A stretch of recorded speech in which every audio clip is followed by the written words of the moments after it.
Graça e paz, irmãos. Mateus capítulo 7, verso 24, diz assim: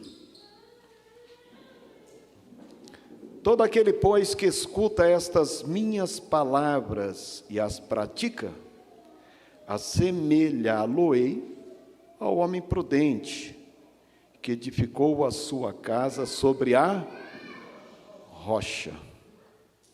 Somente aqui. Mas, irmãos, eu preparei um sermão para compartilhar com os irmãos nesta noite.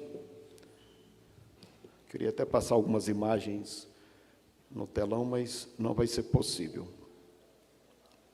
Que hoje é um dia importante para nós, primeiramente porque é a ceia do Senhor. Em segundo lugar, porque nós devemos interceder pela nossa nação. Amanhã é um dia importante, começa a eleição, e nós deveremos, como cidadão, cumprir a nossa obrigação de estar lá votando. Não é para alguém, é para os projetos ou aquilo que estas pessoas defendem. Então, nós devemos orar. Independente de um ou outro, o caminho da igreja na face da terra serão caminhos desafiadores. E eu preciso entregar a mensagem que Deus colocou no meu coração. Hoje é um dia importante. Terça-feira, nós começamos o trimestre aqui na igreja da revista Escola Bíblica Dominical. É uma revista escatológica e começou no profeta Ezequiel. E fala do atalaia de Deus. A palavra atalaia significa lugar alto. Por exemplo, eu estou aqui num lugar alto, então eu tenho uma visão mais ampla. O atalaia era designado para ficar no lugar alto, para observar no horizonte o mal que poderia vir ou sobrevir sobre o seu povo. E hoje é a ceia do Senhor. E Jesus disse: um novo mandamento vos dou no meu sangue. Olha que interessante, um novo mandamento vos dou no meu sangue. E através da morte dele, ele incumbiu os apóstolos, os pais da igreja, os pastores, para que pudessem estar em lugares altos, para observar ao longe o mal que poderia vir sobre o seu povo. Então, desde a fundação da igreja, Deus tem levantado também atalaias. Atalaias para quê? Para lembrar do mandamento, do novo mandamento que Jesus nos deu através do seu sangue. Porque a igreja foi comprada e remida pelo sangue de Cristo. Foi através do sangue dele que nós fomos perdoados, nós fomos lavados, nós fomos justificados, transformados, regenerados, santificados. Passamos a estar agora na situação de filho. Nós fomos adotados por Deus. Nós fomos recebidos por Deus por adoção, porque nós tínhamos como pai o diabo. Todo ser humano, depois do pecado de Adão, passou a ter como pai o pai da mentira. Toda a humanidade passou a nascer no pecado. Pecado herdado, morte espiritual. Em Cristo, Deus nos recebeu por adoção. Porque nós tínhamos como pai o diabo. É a Bíblia quem diz, não é o pastor que está aqui dizendo. Quando a gente nasce de novo pela água e pelo Espírito, regenerado pelo Espírito Santo de Deus, e a gente confessa isso, e a gente desce as águas batismais, porque a gente entendeu a mensagem da cruz, e a gente comunga a fé através dos elementos, o pão e o vinho, que representam o corpo e o sangue de Cristo, nós estamos confirmando que nós somos filhos de Deus agora, e não temos como pai o diabo mais. Um novo mandamento vos dou no meu sangue. Ele até complementa: portanto, vocês devem agora amar o próximo. Ame a todos como a ti mesmo. Amar a todos e não aceitar de todos o que é contrário aos preceitos do mandamento que ele deu. Então, em Mateus 7,24, diz: todo aquele, pois, que escuta as minhas palavras, não é as palavras da igreja, não é, eu já falei isso aqui uma vez, do apóstolo, do bispo. Jesus disse: aquele que ouve as minhas palavras e as pratica, porque não basta ouvirmos, é necessário praticar. Porque diz a palavra de Deus que o diabo até crê e estremece, mas ele não pratica a palavra de Deus. Uma pessoa pode crer? Pode, porque o diabo também crê. E o praticar é o que Jesus espera de cada um de nós.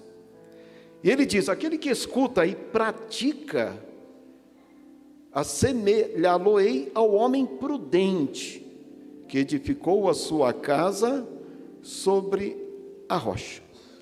E aquele que ouve e não pratica, que ele pode até ouvir, mas não praticar, é como o homem que edifica a sua casa sobre a areia, e na hora da adversidade, da luta, vai ser o grande teste.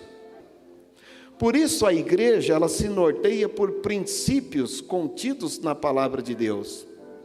A Bíblia é nossa regra de fé e conduta.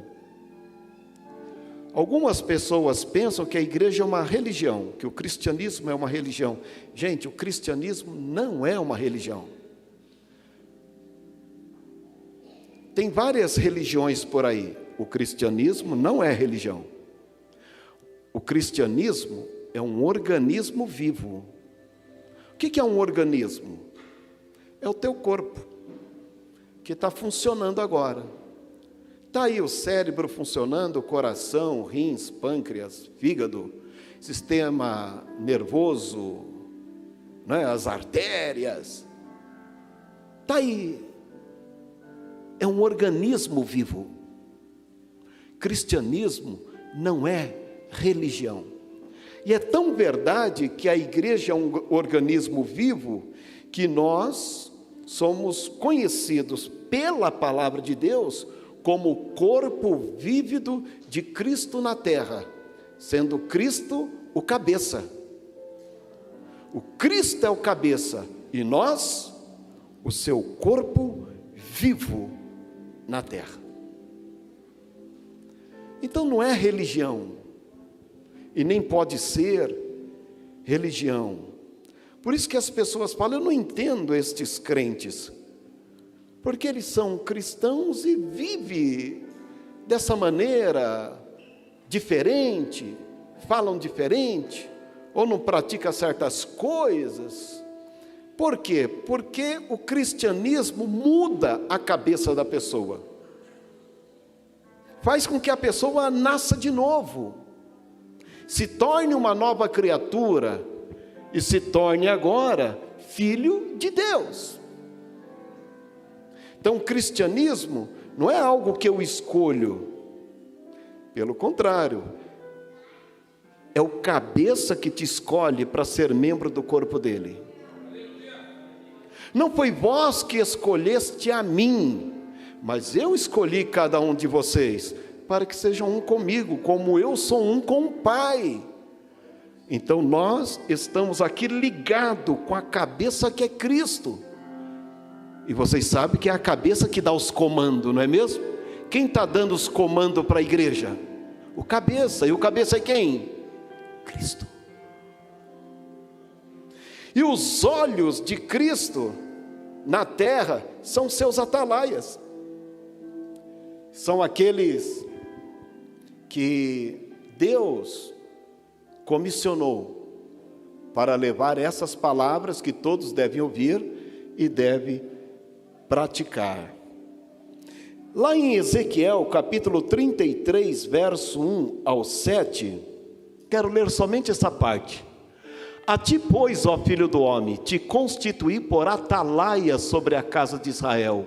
Tu, pois, ouvirás a palavra de onde? Da minha boca. E lhe darás aviso da minha parte ao povo.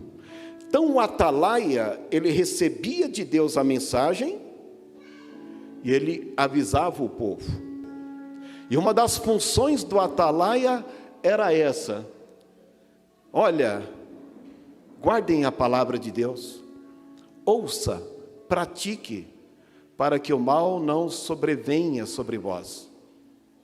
No Velho Testamento, se você for ler todos os profetas que Deus levantou, os profetas menores, os profetas maiores, todos eles trouxeram a mesma fala: ouçam e pratiquem a palavra do Eterno.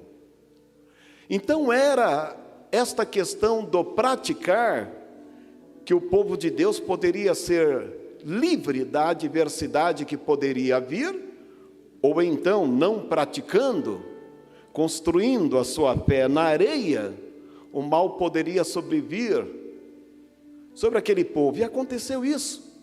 O povo de Deus, por não praticar a palavra, porque ouviu, mas não praticou, foram levados para o cativeiro babilônico, por exemplo. Ficaram lá 70 anos.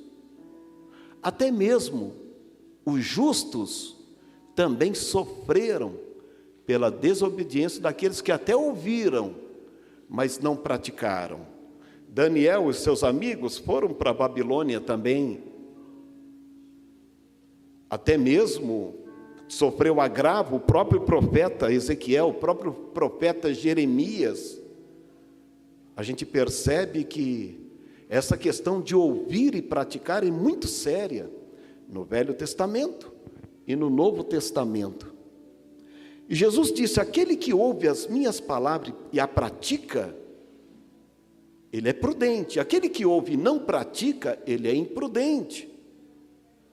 Se Deus levantou atalaias no Velho Testamento, Deus também levanta atalaias no Novo Testamento e tem levantado na história da igreja. Em todas essas igrejas espalhadas pela face da terra, Deus tem sempre colocado um atalaia lá, no alto, para dizer que se a gente ouvir e não praticar, ele será o primeiro a ver o mal chegando. E depois que o mal chega e se instala, nem o arrependimento muitas vezes faz a pessoa voltar ao seu estado original. Porque a palavra arrependimento tem esse significado. É aquele que intentou ou que fez algum negócio pensando que daria certo e por fim deu errado. Se ele soubesse, não teria entrado nesse negócio. Então o atalaia, ele fala para que as pessoas não se arrependam depois. Esta é a missão do atalaia. Velho Testamento, Novo Testamento e na história da igreja. No Velho Testamento e no Novo Testamento, diz que aquele que não guarda as palavras ou as ordenanças de Deus, ele é considerado um idólatra e um adúltero. A coisa é séria. No Velho Testamento, quando o povo não queria ouvir a palavra de Deus e estava envolto no sincretismo, ora servindo a Deus e ora vivendo a vida daquela época, e muitas vezes até servindo outros deuses, Deus os considerava como idólatras e adúlteros. E olha que Jesus traz essa mesma fala, uma fala dura. Ele bate de frente com aquela geração do seu tempo e diz: ó geração incrédula e perversa. Em outras traduções diz assim: ó geração idólatra e adúltera, que pede um sinal para que o Filho do Homem faça, para que vocês creiam. Jesus usa a mesma linguagem do Velho Testamento, porque aquela geração, que era a geração de Deus, escolhida por Deus, descendentes de Abraão, Isaque e Jacó, com uma história linda, somente aquele povo teve uma experiência extraordinária com Deus, somente aquele povo teve um Deus na sua defesa, mandando 10 pragas no Egito e abrindo o mar vermelho. Somente aquele povo comeu o maná que desceu do céu. Somente aquele povo bebeu da água que a rocha deu. E aquele povo esqueceu da palavra de Deus. E o Senhor Jesus, olhando para aquela geração descendente de Abraão, Isaque e Jacó, com uma história linda, Jesus os chamou de geração adúltera. Por quê? Porque eles estavam rasurando ou modificando o trato que eles fizeram com Deus.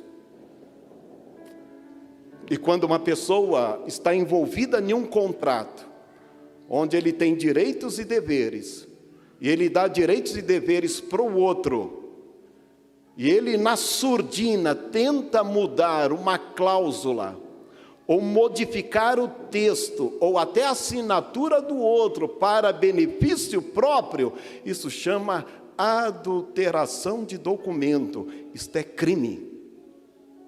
E Deus via, e o próprio Senhor Jesus viu o seu povo mudando a lei, o contrato, os seus deveres para com a palavra. E os profetas no Velho Testamento chamavam aquele povo de idólatras e adúlteros, e o Senhor Jesus chamou o seu próprio povo, porque ele era judeu, dizendo: povo adúlteros, porque vocês sabem o que tem que fazer e não faz. E ainda pede um sinal para o Filho do Homem. Quando o povo foi levado por Nabucodonosor, eles se arrependeram. Mas o arrependimento não os levou de volta àquela situação original. As pessoas diziam, bem que o profeta falou, bem que Jeremias falou, bem que Ezequiel falou, bem, mas era tarde. O povo estava sendo levado para o cativeiro. Por quê? Porque eles não deram ouvidos para os atalaias, para aqueles que estavam em lugar alto, dizendo: o mal está sobrevindo. É tempo ainda de pensar a respeito e se converter. Coloque o seu rosto no pó, quem sabe ainda há esperança. Porque aquele povo tinha adulterado o contrato que tinham feito com Deus. O próprio Moisés, antes de colocar o povo na terra prometida, ele parou em frente a esses 2 montes, Monte Gerizim e o Monte Ebal. E mais ou menos 2 milhões de pessoas pararam aqui, entre os 2 montes. 2 milhões de pessoas. Só de soldados, tinha mais de 600 mil homens. Moisés leva o povo diante desses 2 montes e fala o seguinte: o Senhor coloca diante de vocês a sua palavra. E é colocado como testemunha o monte Gerizim, que é o monte da bênção. Se vocês guardarem a palavra do Eterno, se vocês guardarem no coração e não somente ouvir a palavra do Eterno, mas praticar, vocês terão um futuro. A bênção virá sobre vocês, sobre os seus filhos, sobre os filhos dos seus filhos. Mas se não guardardes a palavra do seu Deus, estará como testemunho contra vós o monte Ebal. Virá maldição que atingirá vocês, seus filhos e os filhos dos seus filhos. E todo o povo, ao pé desses dois montes, juraram que iriam guardar a palavra de Deus para serem abençoados e prósperos. O que aconteceu lá na frente? Eles transgrediram. Eles ouviram e não praticaram. E o povo foi para o cativeiro. O que o Senhor Jesus disse? O Senhor Jesus disse: olha, um novo mandamento vos dou. Faça isso. E eu considero o homem prudente aquele que ouve e pratica. Porque na hora da adversidade, ele vai conseguir sair ileso. Na Bíblia de vocês, em Deuteronômio capítulo 30, verso 11 até o 20, diz o seguinte: pois esta palavra que Deus está colocando diante de vocês para guardar, é uma palavra que está perto de ti, está na tua boca, está no teu coração para cumprir. Vê que proponho hoje a vida e a bênção. Escolham a vida e a bênção, e despreze a maldição e a morte. O próprio Deus disse para Moisés para avisar o povo: diga para o povo que a palavra está perto deles, está na boca deles, está no coração deles, não está no céu, para que eles não possam dizer: está lá em cima, como é que vamos alcançar? Diga para eles que está com eles, está dentro deles. Diga para eles escolherem a bênção para que viva.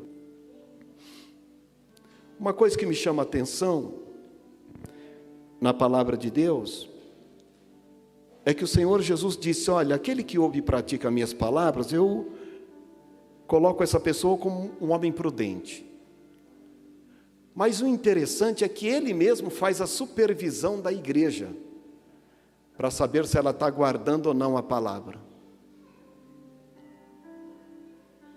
É como se Cristo estivesse passeando aqui, a 8ª igreja, 7 igrejas do Apocalipse e uma igreja do Capão, da Desesul. Jesus passeando aqui. É Ele quem faz a vistoria. Lá em Apocalipse, quando Ele passeia entre os 7 castiçais, na igreja de Éfeso, é como se Ele falasse assim: pastor Darlan, olha, eu tenho aqui feito a supervisão, vocês estão ouvindo e praticando as minhas palavras, e eu tenho notado que no meio de vocês tem os nicolaítas. Eu sei que vocês detestam, e eu também. Não dá moleza para eles não, porque eles defendem a poligamia, e eles comem coisas sacrificadas ao ídolo. Fique esperto com a doutrina de Nicolau. Foi a supervisão que Jesus fez naquela igreja. Tem mais coisas lá, mas eu estou trazendo aqui aquelas coisas que estavam na contramão da palavra de Deus. A poligamia é contramão. Comer coisa sacrificada a ídolos é contramão. Então, aquilo que é contramão aos fundamentos da igreja, que é as palavras do Cristo, Ele mesmo bate de frente. Ele mesmo levanta os atalaias para dizer: tira essa doutrina de Nicolau daqui. Eu odeio. Alguém pensa que Deus só ama. No texto diz que Ele odeia. Ele odeia o quê? O que é contrário à sua lei. Para a igreja de Esmirna, capítulo 2, verso 9, ele diz assim: eu conheço as tuas obras, a tribulação, a pobreza, mas tu és rico, e há blasfemas daqueles que se dizem judeus e não são, mas são a sinagoga de Satanás. Aqueles que dizem que são judeus e não são, e estão no meio da igreja, que defende coisas contrárias ao que pensa a igreja, bata de frente, porque se eles fossem judeus de fato, conversos, estariam guardando a minha palavra, mas são sinagoga de Satanás. O que Jesus estava dizendo para aquele pastor da igreja de Esmirna? Tire do meio de vós aqueles que dizem que são e não são. Para a igreja de Pérgamo, capítulo 2, verso 14 e 15, o próprio Senhor Jesus disse: eu tenho poucas coisas contra ti, porém no meio de vocês tem aqueles que seguem a doutrina de Balaão. Doutrina de Balaão, gente, estava apontando para aquele personagem profeta também do Velho Testamento que foi comprado para amaldiçoar o povo de Deus e não conseguiu. Então ele criou uma artimanha através de dinheiro, porque quem queria que ele amaldiçoasse o povo de Deus, deu dinheiro para ele e ele se corrompeu. E ele então ensinou algo para que pudesse atrapalhar o processo das bênçãos naquele povo, no povo de Deus, o povo hebreu. O que ele ensinou para Balaque? Ele falou o seguinte: Balaão disse: misture o povo, faça com que os homens do povo de Deus, de Israel, entrem com as mulheres, faça com que haja casamento misto, e também as mulheres, faça com que conheçam os rapazes, os moços, e misture, e tire a força deles em relação às coisas estritamente de Deus, para que eles possam praticar o quê? O sincretismo, que seria a idolatria e a perversidade. Quando a gente encontra no Novo Testamento a doutrina de Balaão, significa o ensino da perversidade. O que é o ensino da perversidade? Orgias diversas, mistura, faça com que haja intimidades liberais. Então a doutrina de Balaão é aquela da perversidade, é aquela que defende a questão liberal. E o próprio Senhor Jesus diz: eu tenho pouca coisa contra vocês, mas tem os que seguem essa doutrina. O que é seguir, gente?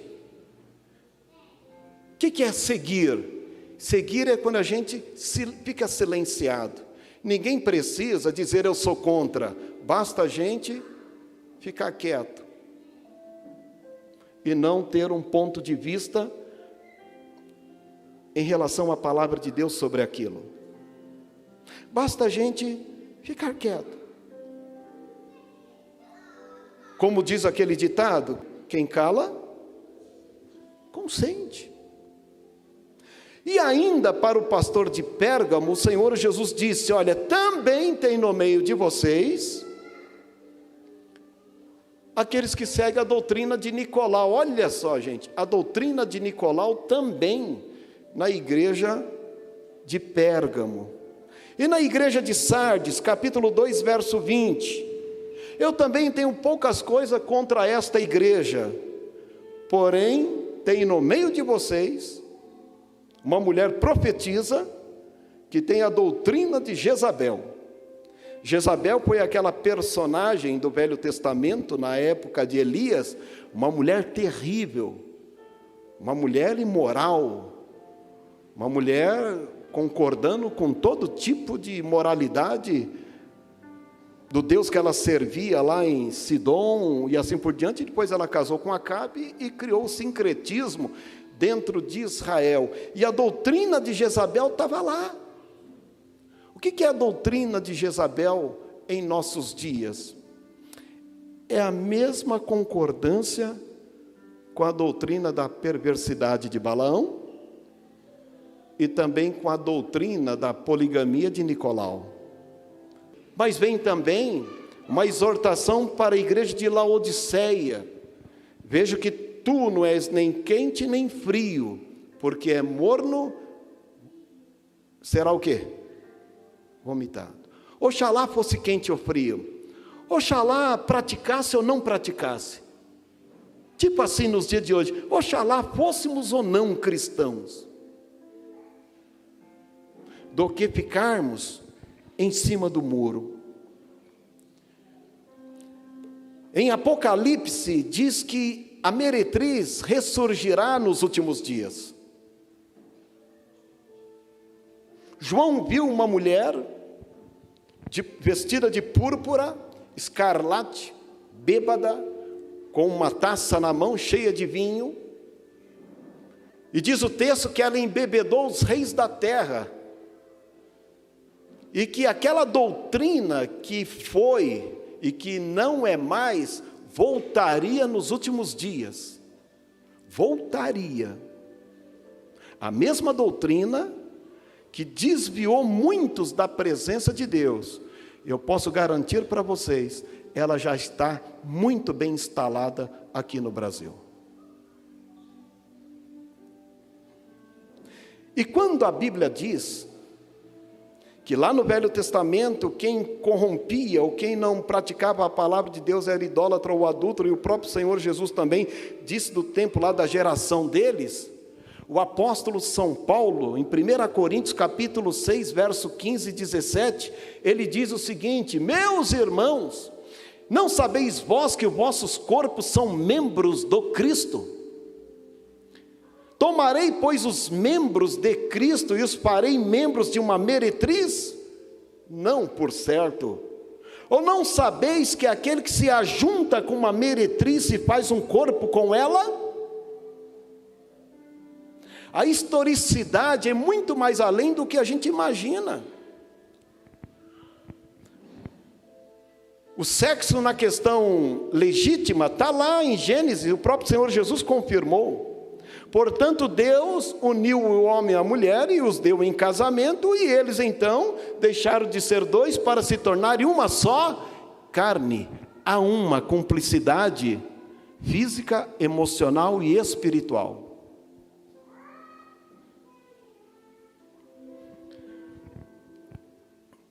Quando uma pessoa, Paulo dizendo, entra com uma meretriz, ele se faz um com ela. No Velho Testamento, aqueles que se distanciaram da palavra de Deus, que foram para a idolatria, Deus os chamou de adúlteros. O próprio Senhor Jesus também chamou a geração no tempo dele. E nos nossos dias, pode ser que alguém está dizendo, mas eu não tenho nada a ver com a meretriz. Mas se nós seguimos ideias, ideologias, e nós concordamos com aquilo que Nicolau falava, que Balaão ensinava, que Jezabel espalhava,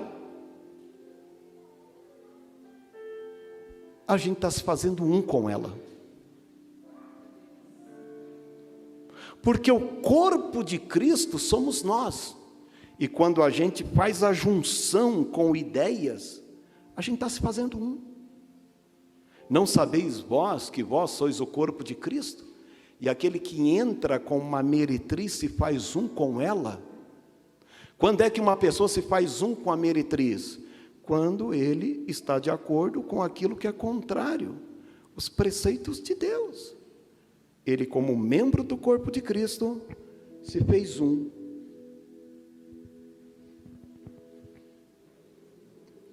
O casamento, um casal se torna um. Mas fora do casamento, através da fornicação, através do adultério, a pessoa está se fazendo um de forma ilegal. Fornicação porque ele sabe o porquê do sexo em relação à Bíblia. E o adultério, ele sabe o compromisso que ele tem com alguém. Então, a questão ilegítima Essa questão fora do casamento e essa questão que hoje nós vivemos. Quando a gente fala de adulterar um contrato, é uma forma de tentar fazer legítimo através do engano para benefício próprio.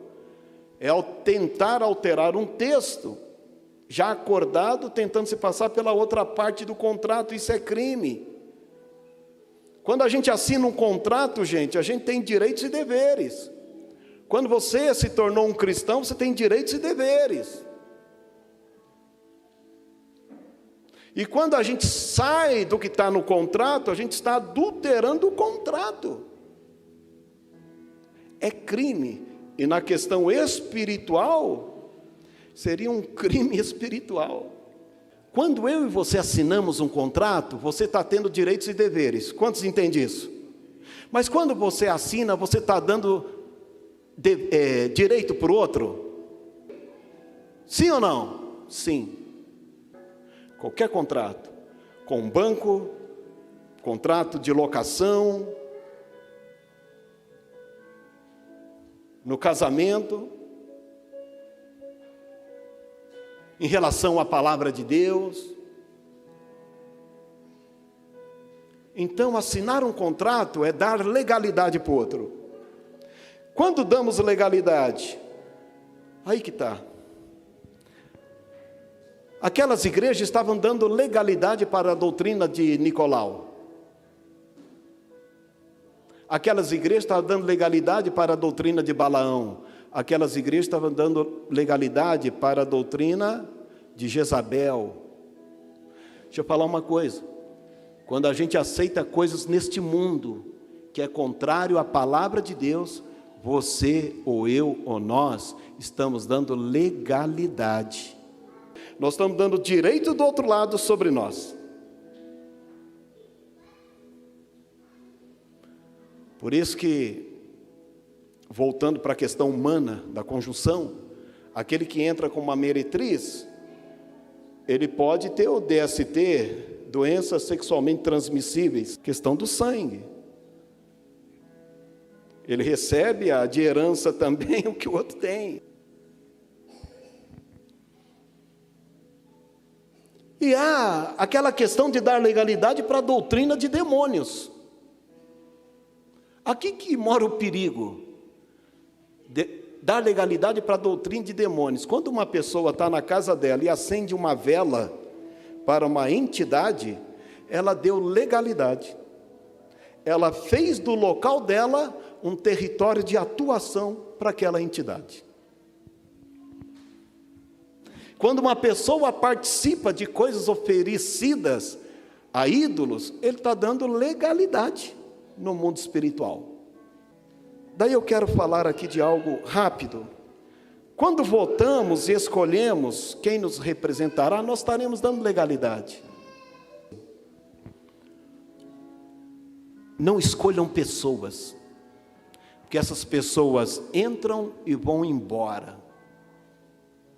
Escolham a bênção, para que a maldição não bata a tua porta e a minha porta. Escolha coisas de acordo com os preceitos da palavra de Deus. Porque se nós defendermos ideias, se nós defendermos práticas, nós estaremos dando legalidade, e nós nos faremos com aquela ideia, e o mal jaz à porta.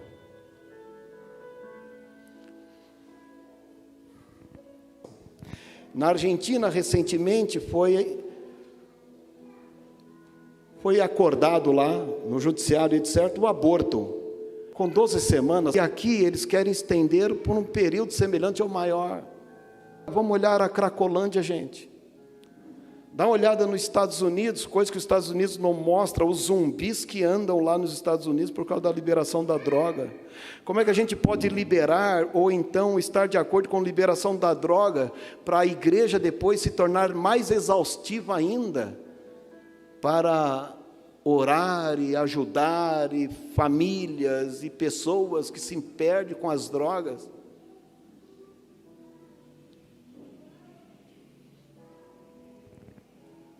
A palavra de Deus, será que é de acordo com o aborto, com a legalização das drogas? Será que a palavra de Deus está de acordo com a ideologia de gênero? Não pode ser chamado mais de menino, menina, é criança, porque elas amanhã vão escolher o que vão ser, tirando o teu poder, a tua orientação, a tua responsabilidade como pai e mãe.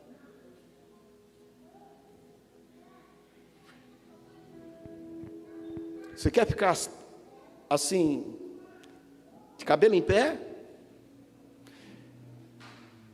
Sei que todos vocês têm lá no celular, têm lá no PC os bloqueios para não ver certas coisas, sim ou não? Sim ou não? As crianças estão lá em cima, mas coloque lá, no artístico, e vê o que aparece. Tem bloqueio não. Coloca lá, no artístico. Vai ver um monte de gente sem roupa. Aquela exposição daquele homem nu, no Museu de Arte Moderna, onde, o que eles estão querendo dizer? Que a cultura é isto. A criança precisa interpretar a arte. Então ela, conhecendo um corpo nu, já é um grande progresso. Os pais aqui estão de acordo? Vocês querem que os seus filhos vejam isso? Pois é.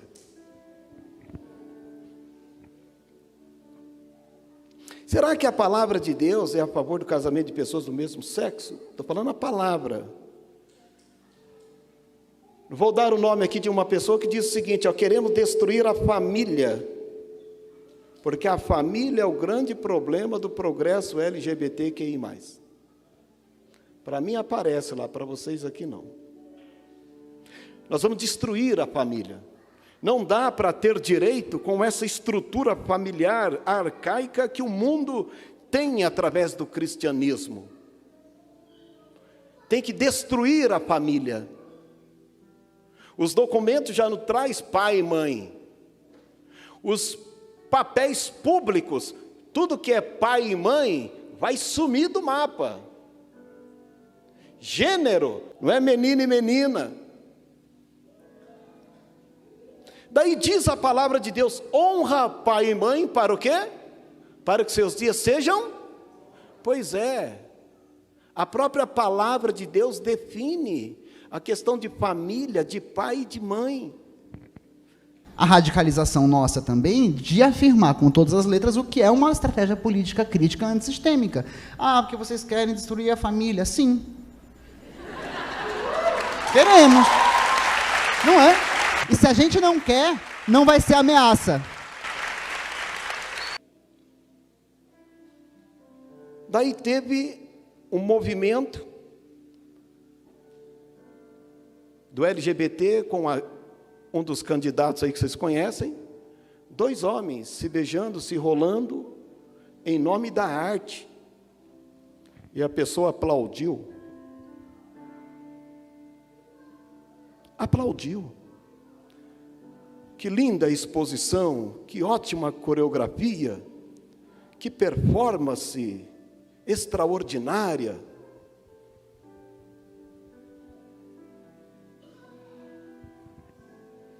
Recentemente ele foi num outro local, teve banho de pipoca. Ele falou: hoje eu estou com o diabo no corpo. A violência toma proporção tamanha. E está batendo a nossa porta, e bate mesmo. Eu nasci no Capão Redondo. Minha família aqui tem 14 irmãos. Eu nasci aqui. Eu já vi violência nesse lugar, mas eu não vi tamanha quantidade de assalto e insensibilidade. Eu mesmo, com a pastora Ivonete, um tempo atrás, indo de carro, a gente estava indo de carro devagar, lá embaixo. Um rapaz estava assaltando uma menina, ele apontou para nós: vai, não vai, vai, não vai. Eu dei uma paradinha, saí, ele atirou em nós. Ele atirou. Por que ele atirou? É porque ele precisa do dinheiro dele, do final de semana. Tipo assim, se você não der o teu celular, a tua conta vai ser maior. A dívida vai ser maior. Daí tem um camarada invadindo a igreja no Paraná. Não preciso falar o partido, ele foi exonerado esses dias. As idosas na missa, a família na missa, a pessoa entrou com bandeiras e tudo dentro de uma igreja. O que diz a Constituição? Que a igreja é um lugar inviolável. Ninguém pode trazer problema para uma área de culto, principalmente na liturgia de culto. Invasão de igreja. E não foi uma, duas, não. Uma outra mulher, super intelectual, diz o seguinte: a igreja é uma verdadeira máfia. Já falei aqui. Periferias violentas, periferias dominadas pelo crime organizado, periferias dominadas pela milícia, periferias dominadas por igrejas que fazem parte de uma verdadeira máfia.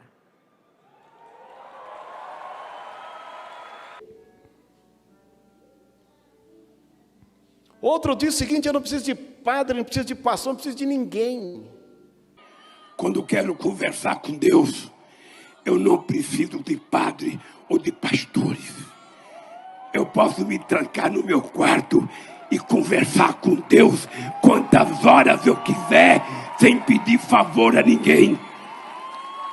É assim que a gente tem que fazer.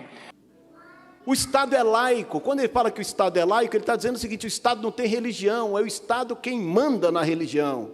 A gente precisa acordar. Não existe socialismo na América Latina, em nenhum lugar no mundo, que a igreja não sofra perseguição. Não existe. Não existe.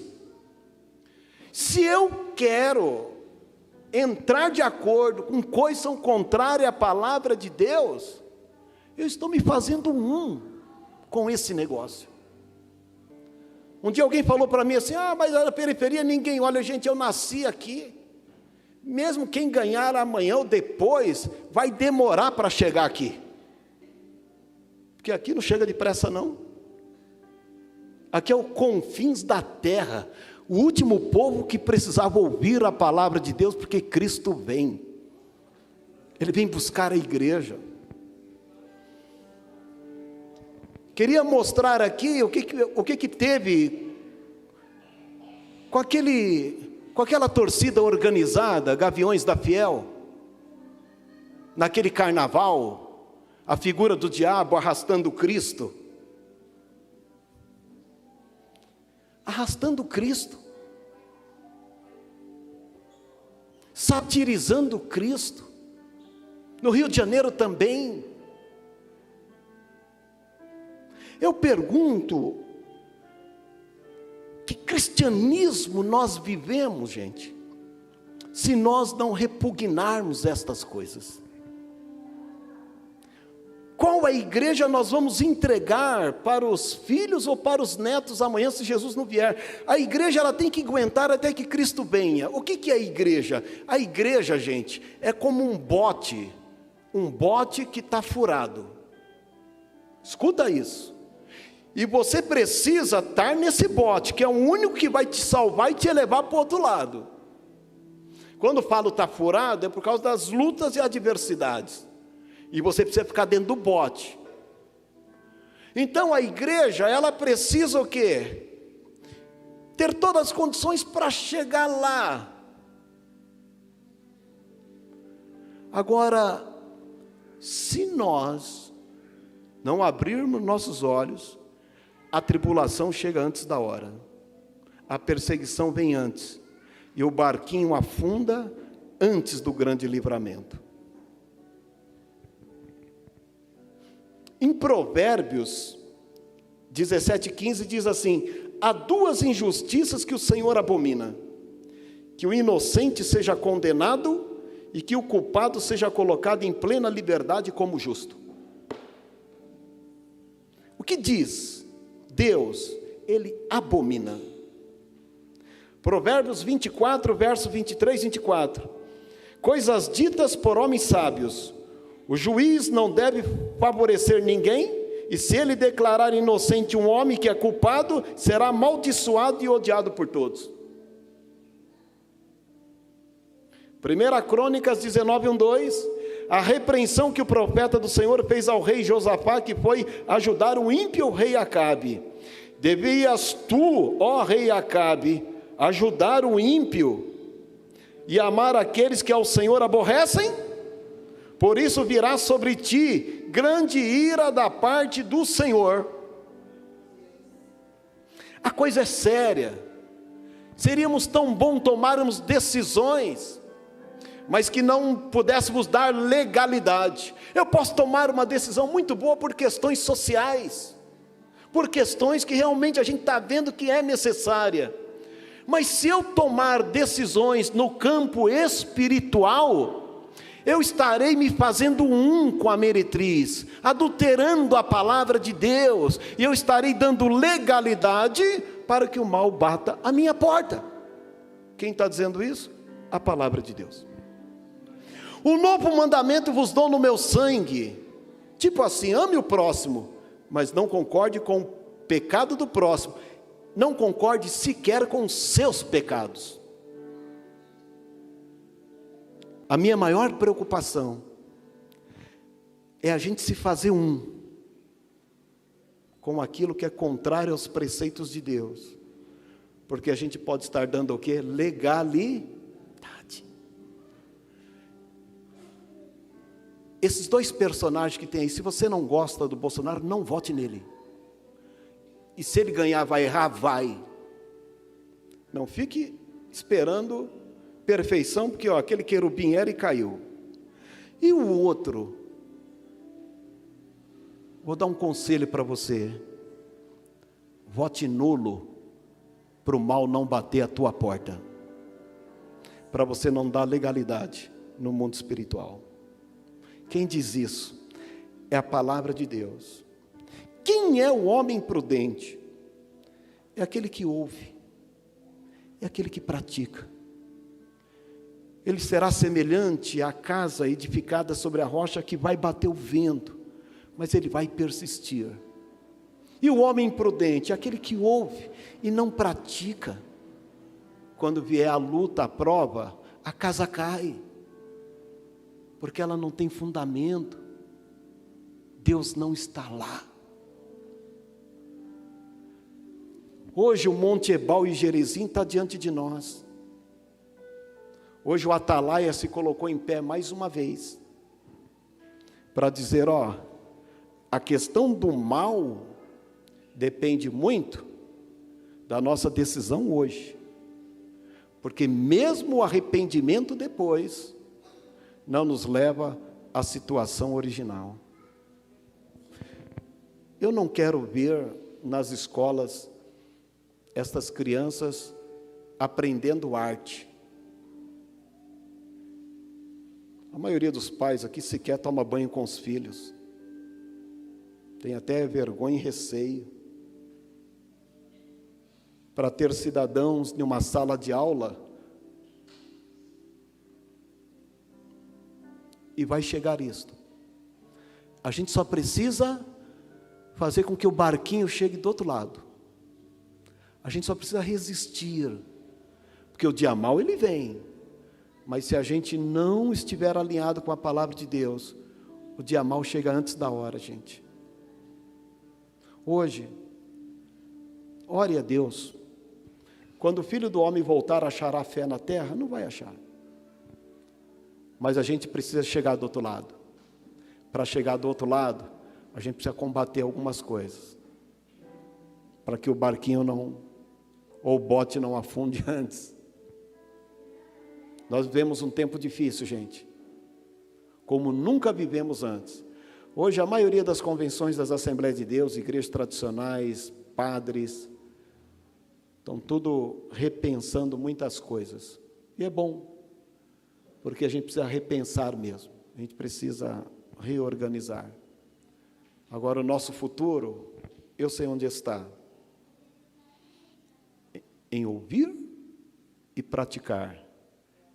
Quem tem ouvidos, ouça o que o Espírito de Deus está dizendo à igreja. Vamos orar, pastor Darlan? Orar a favor desta nação. Os irmãos que quiserem esta apresentação que não pôde ser passada lá em cima, que não é fácil falar desses temas sem que algo não aconteça, só pedir que eu envio para vocês, para que a gente possa estar vigilante nesse tempo. Aquele que se faz um, se torna um com eles. Pastor Darlan, vamos orar. Senhor nosso Deus e Pai, estamos aqui na Tua presença para participar desta mesa. Teu Filho nos deu um novo mandamento no Seu sangue. Pai, que tamanho foi aquela dívida paga, Senhor, que só podia ser paga com o sangue do Teu Filho. Senhor, nós como igreja, comprada e remida pelo sangue do Teu Filho, para chegarmos aqui, para termos esta liberdade, muitos sofreram, muitos mártires surgiram na história. Senhor, que esta liberdade a gente consiga continuar tendo até a vinda do Teu Filho. Senhor, meu Deus, nos dê graça, nos dê entendimento, guarda esta nação, as autoridades, guarda a igreja, guarda aqueles, Pai, que querem viver o Evangelho mesmo com suas limitações e desafios. Guarda aqueles, ó Pai, que querem continuar com sua casa edificada sobre a rocha. Senhor, ajuda-nos, ó Pai, que na hora que a adversidade chegar, a gente possa persistir. Senhor, que este bote salva-vida nos leve ao outro lugar seguro, Senhor, aquele lugar que todos nós esperamos chegar. Ajuda-nos, Senhor. Ajuda-nos, ó Pai, para que a doutrina dos Nicolaitas, Balaão, Jezabel, tantas outras coisas, Senhor, que tenta estar infiltrada na igreja que Teu Filho comprou com sangue. Levanta os seus através do ensino, numa escola bíblica, num culto de ensino. Levanta os seus, ó Pai, para levar a palavra. Continua levantando homens e mulheres neste tempo, para que profiram a Tua palavra, que possamos guardar a Tua palavra em nosso coração, para não pecar contra Ti. Senhor, nós temos um contrato contigo, ó Pai, nós sabemos dos nossos direitos e deveres. Ajuda-nos, Senhor, a não darmos legalidade em tudo aquilo que é contrário à Tua palavra, Senhor. Oh meu Deus, guarda o Teu povo, Senhor. Guarda o Teu povo como o Senhor guardou o Teu povo que estava ali no Egito, Senhor, com sangue, Senhor, ali nos umbrais das portas. Oh meu Deus, que nesta noite ao participarmos desta ceia, Senhor, que o sangue do Teu Filho possa estar nos umbrais da porta do nosso coração, do coração que cada um aqui está, que o mal, Senhor, possa passar, Senhor, por cima, que possamos estar acolhidos, guardados, protegidos por Tua palavra. Nós entramos em acordo para continuar guardando a Tua palavra, para não vendermos a Tua palavra por um prato de lentilhas, ou então, Senhor, por um guisado. Ajuda-nos a guardar a Tua palavra, Senhor, mesmo que nos cause danos. Ajuda-nos, Senhor, que nós já ouvimos nesta noite, ó Pai Santo, que a nossa terra não é aqui, Senhor. Nós esperamos, Senhor, um lugar melhor. Ajuda-nos, Senhor, a atravessar este rio. Ao participar desta mesa, nós confirmamos esse contrato no novo mandamento dado pelo Teu Filho. Nós queremos sim ouvir, praticar e guardar, em nome de Jesus. Amém, irmãos?